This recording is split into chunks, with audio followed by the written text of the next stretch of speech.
You know how some movie endings just stick with you forever? That final race, the adrenaline, Dom vanishing into the night? The Fast and the Furious gave us an iconic finale. But what if it didn't go down that way? What if one small choice changed everything? Think about it, right? Dom could have stayed. Brian might have walked away, or worse, one of them doesn't make it out alive, so sounds crazy, right? But that's the thing about alternate endings. They twist the story we know into something wild, something unexpected. And today, we're diving into the what ifs of the Fast and the Furious. Because here's the kicker. That ending wasn't just about a race. It was about loyalty, family, and the thin line between cops and criminals. So what happens when we redraw that line? When Dom doesn't escape? When Brian doesn't let him go? The domino effect is insane. And that's exactly what we're exploring. Two alternate paths, two completely different futures for these characters. One where the stakes are higher, the consequences darker, and another where, well, let's just say the word family takes on a whole new meaning. But before we rewrite history, let's remember how it actually went down. Because to break the rules, you've got to know them first. So, ready to hit the nitrous on this thought experiment? Buckle up. This changes everything. All right, let's rewind to where it all went down, that final race. The one that wasn't just about speed, but about choices. Dom's got the cops on his tail, Brian's torn between duty and brotherhood, and that quarter-mile stretch of asphalt. It's not just a finish line. It's a point of no return. So, what actually happens? Dom and Brian face off, engines screaming, but it's not really about who crosses first. It's about what happens after. Dom crashes, his car wrecked, his freedom hanging by a thread, and Brian, he's got him dead to rights. Handcuffs ready, badge in play. But then he doesn't. He lets him go, tosses him the keys to his own damn car, and says, I owe you a 10-second car. And that's the moment that defines everything. Because think about it. Brian wasn't just breaking protocol.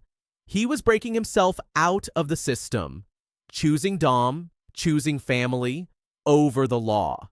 And Dom, he doesn't say much, just nods, vanishes into the night. No grand speech, no tearful goodbye. Just two guys who started as enemies and ended up something, more. But here's what's wild. This ending shouldn't work. A cop letting a criminal walk after everything, and yet it does. Because the movie spent every minute before that making you feel why Brian would do it. The barbecues, the races, the way Dom's crew trusted him, even when they shouldn't have. It wasn't just about cars. It was about belonging.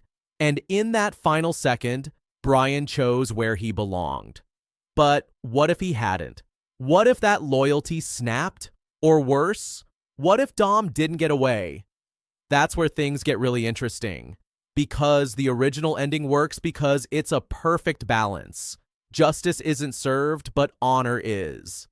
Dom escapes, but he's lost his family, his home. Brian keeps his integrity, but he's burned his career. It's messy, it's human, and that's why messing with it is so dangerous. Change one thing, and suddenly the whole theme shifts. Make Brian arrest Dom. Now it's a tragedy. Have Dom beat Brian. Now it's a betrayal. The original walked a razor's edge, and that's exactly why we're about to push it off.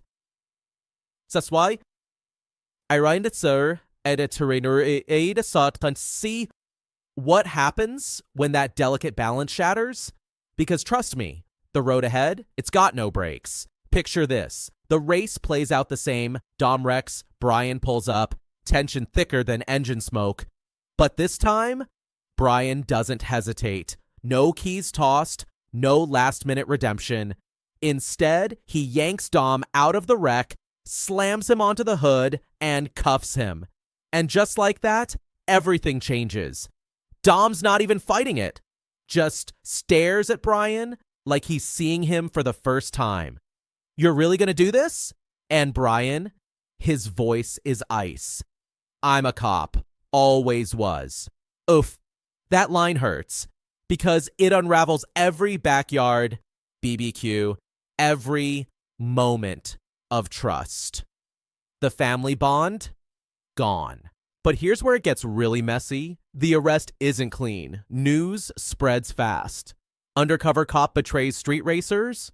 Vince loses it. Mia's in tears. And the garage? It becomes a ghost town because Brian didn't just arrest Dom, he burned the whole world down. And Dom? He's not the silent type in this version. At the trial, he drops the mic of all mic drops. "You wanted to be one of us? Congrats. Now you're alone, just like the rest of your badge buddies." Brian's win feels like a loss. Yeah, he gets a promotion, but the precinct side-eyes him. Too close to the criminals. The streets, they hate him. He's got no home left. Meanwhile, Dom's locked up, but not defeated. Cut to a prison yard, a smuggled newspaper headline. L.A. heists spike. Copycat crews rise. Dom smirks. Because that's the kicker. By taking him down, Brian created a martyr. Now every kid with a Civic wants to be Toretto. Crime didn't stop. It mutated. And Brian? He starts drinking, staring at that empty Eclipse in his driveway, because here's the tragic twist. He did believe in Dom's code. He just chose the law over it. And now, he's trapped in the worst of both worlds. Not a cop, not family. Just nothing. But wait, what if there's another path? One where Brian's choice doesn't destroy everything? Where Dom's escape isn't clean, but deadly? Stick around, because alternate ending number 2, it's darker, and it all starts with a single gunshot.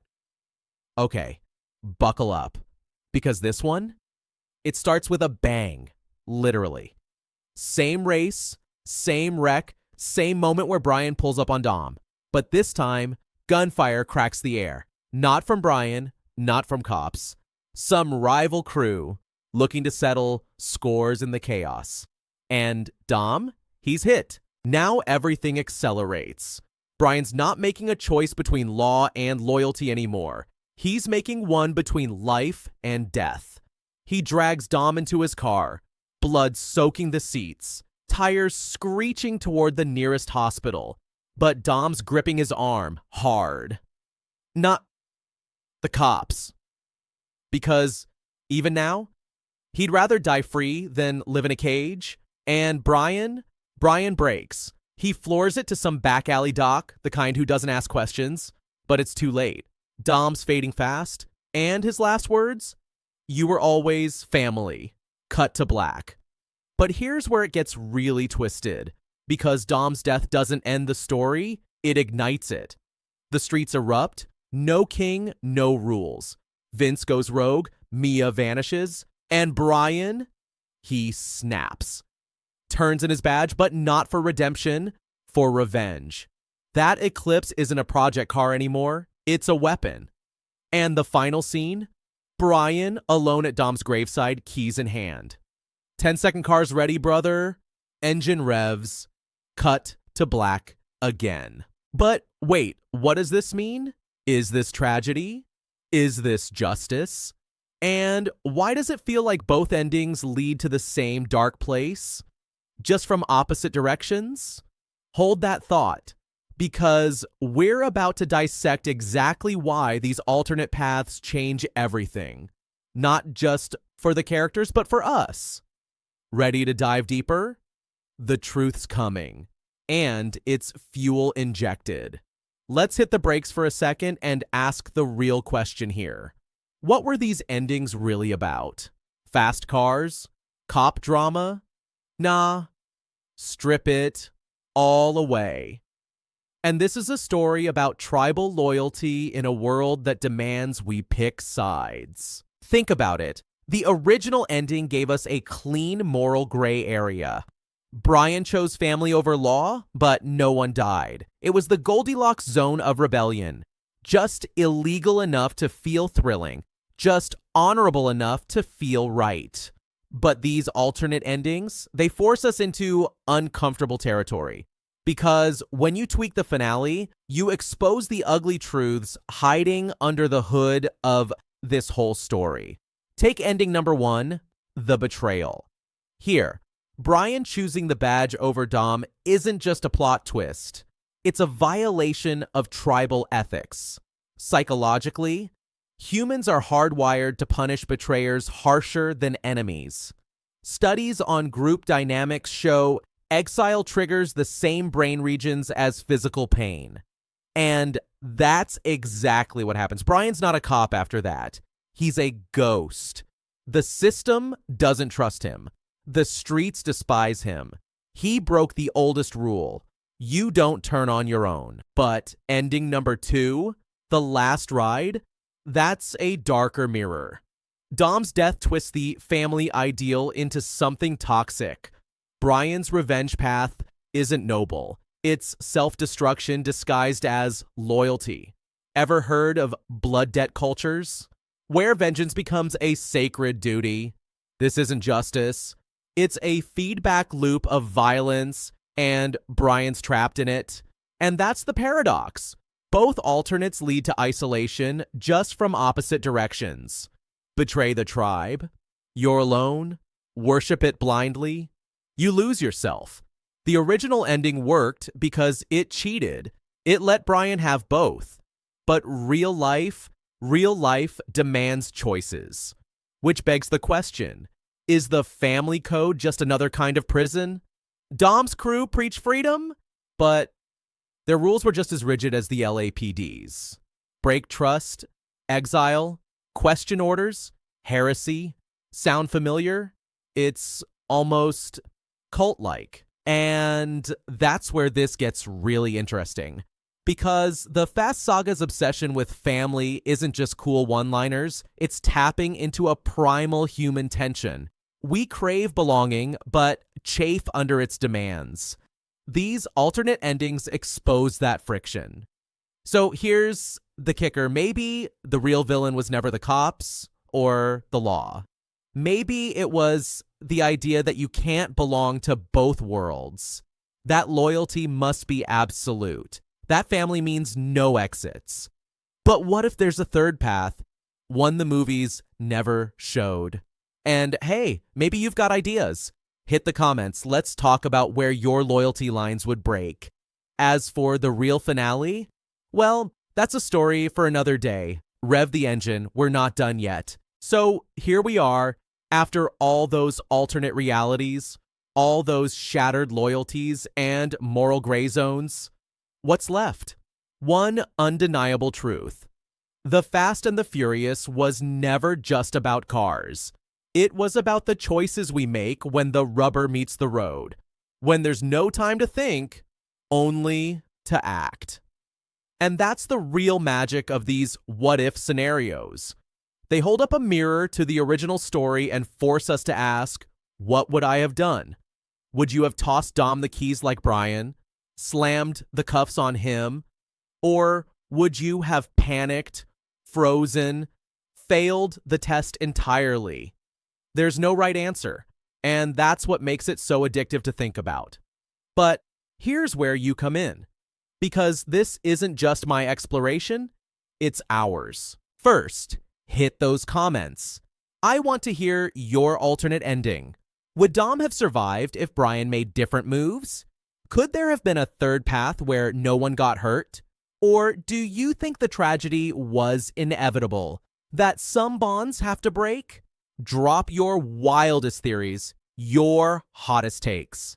Let's turn this comment section into a debate pit worthy of Toretto's garage.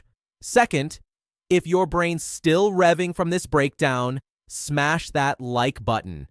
It's the nitro boost that keeps this channel alive. And if you're not subscribed yet, what are you waiting for? Every new sub is another crew member in this cinematic joyride. Finally, this isn't goodbye, it's See you next time. Because the world of movie alternate endings, it's endless. What if Han never crashed in Tokyo Drift? What if Letty's amnesia was a lie? The possibilities are wide open, and trust me, we're just getting started. So, until next time, keep questioning the stories you love. Keep rewriting the rules. And most importantly, never stop asking, what if? Now go, comment, like, subscribe, and remember, it's not how you stand by your car, it's how you race your moral dilemmas. See you soon in the next video.